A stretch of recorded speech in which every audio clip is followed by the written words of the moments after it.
fois n'est pas coutume, on va commencer par le tennis et non pas le football avec Grégoire Tourdon parce que c'était les deux, pas les deux meilleurs, si, au classement au tennis. Non, c'est pas les deux meilleurs. Si, il y a le numéro 1 mondial, Novak Djokovic, et Federer, il est numéro 3. C'était un très beau match, un peu court. C'était la finale du Masters.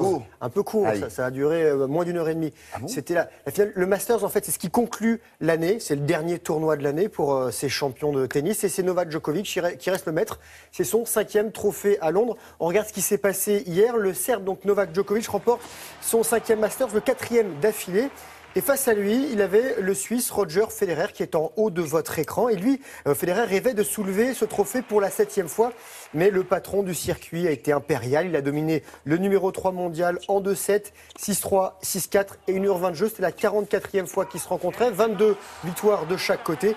Djokovic termine sa saison tout de même avec 82 victoires en 88 matchs. 11 titres cette année, dont 3 du Grand Chelem. Voilà pour le tennis. Un petit peu de football, William. Le numéro 3, alors 1, Djokovic, 2, c'est Murray. Donc, 3, c'est... Roger Federer. Roger Federer, d'accord. Et Nadal? Un peu plus loin. Beaucoup plus loin. Non, pas beaucoup plus loin, dans le top 8, parce qu'il y avait les 8 meilleurs mondiaux qui étaient là-bas à Londres. Bon, à part ça, il y a du foot. Du football, avec des hommages qui ont été rendus sur les terrains de football, les hommages aux victimes des attentats de Paris, notamment sur le dernier match de cette 14e journée entre Saint-Etienne et l'OM. Regardez, avec des Stéphanois qui sont entrés sur le terrain, avec le symbole de la Tour Eiffel et de la paix, en gros, sur le maillot. Les Marseillais, eux, ont déroulé une banderole. Nous sommes Paris. Il y a eu également une Marseillaise et une minute de silence avant le coup d'envoi et tous les joueurs qui étaient réunis et mélangés sur le rond central avec pour résultat l'OM qui remporte son 3e succès à l'extérieur d'affilée. Victoire 2-0, but de Batshuayi et de Nkoudou. Les Verts reculent à la 7e place et les Marseillais, eux, sont 12e. En Bretagne, Rennes et Bordeaux se quittent dos à dos, 2 partout.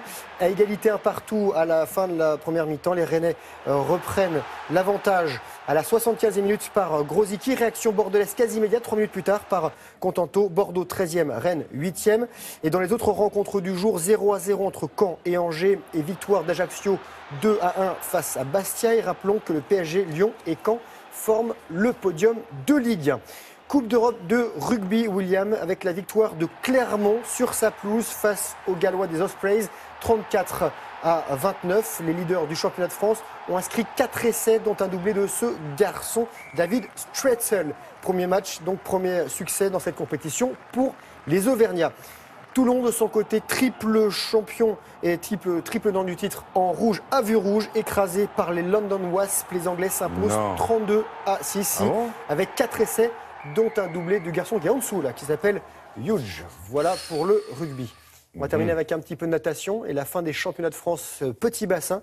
Et Agnel qui retrouve le chemin de la victoire en 200 mètres. C'est sa distance fétiche. Regardez, le champion olympique 2012 et du monde 2013. Agnel renoue avec la victoire. Il est en haut de votre écran, c'est la ligne d'eau numéro 6. Il avait fait l'impasse sur les mondiaux l'été dernier pour des raisons médicales. Et il s'offre le 200 mètres nage libre national en 1 minute 42 secondes 96 devant Jérémy Stravius. Un petit mot de basket. Basket Pro A, Limoges en blanc, trop fort pour Paris-Levallois.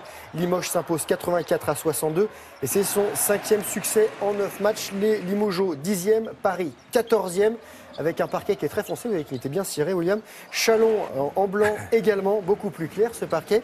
A battu Strasbourg 88-76, Chalon-sur-Saône 8e, les Alsaciens 6e, Lasvel, Gravelines-Dunkerque et Le Mans dominent le championnat.